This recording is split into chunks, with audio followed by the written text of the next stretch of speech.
आप सभी का एक फिर से स्वागत है हमारे पौराणिक कथा यूट्यूब चैनल पर। विश्वकर्मा पूजा के व्रत की प्रथम कहानी। पौराणिक कथा के अनुसार जब सृष्टि का निर्माण हो रहा था तो वहां सर्वप्रथम भगवान नारायण यानी साक्षात भगवान विष्णु सागर में शेषैया पर प्रकट हुए। भगवान विष्णु के प्रकट होने के बाद उनकी नाभि कमल से चतुर्मुख भगवान ब्रह्मा दृष्टिगोचर हो गए थे। ब्रह्मा के पुत्र धर्म और धर्म के पुत्र वासुदेव थे। धार्मिक मान्यताओं के अनुसार वस्तु से उत्पन्न वास्तु सात्विक पुत्र थे जो शिल्प शास्त्र में बहुत ही बुद्धिमान थे। वासुदेव की पत्नी अंगिरसी ने भगवान विश्वकर्मा को जन्म दिया। आगे चलकर अपने पिता की तरह ही भगवान विश्वकर्मा भी वास्तुकला के अद्वितीय आचार्य बने।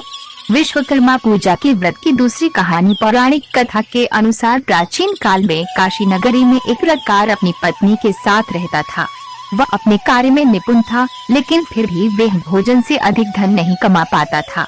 इस वजह से उसे बहुत परेशानियों का सामना करना पड़ता था। इतना ही नहीं, उसकी पत्नी पुत्र न होने की वजह से बहुत दुखी रहती थी। वह दोनों अक्सर पुत्र की प्राप्ति के लिए साधु के पास जाते थे, लेकिन उनकी इच्छा फिर भी पूरी नहीं हो पाती थी। एक दिन उनका एक पड़ोसी ब्राह्मण ने रत्कार से कहा कि तुम दोनों भगवान विश्वकर्मा की पूजा करो, तुम्हारी हर इच्छा अवश्य पूर्ण होगी।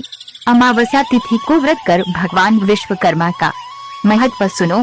अपने पड़ोसी के ऐसा कहने पर अगली अमावस्या को रत्कार की पत्नी ने भगवान विश्वकर्मा की पूजा पूरी श्रद्धा से की।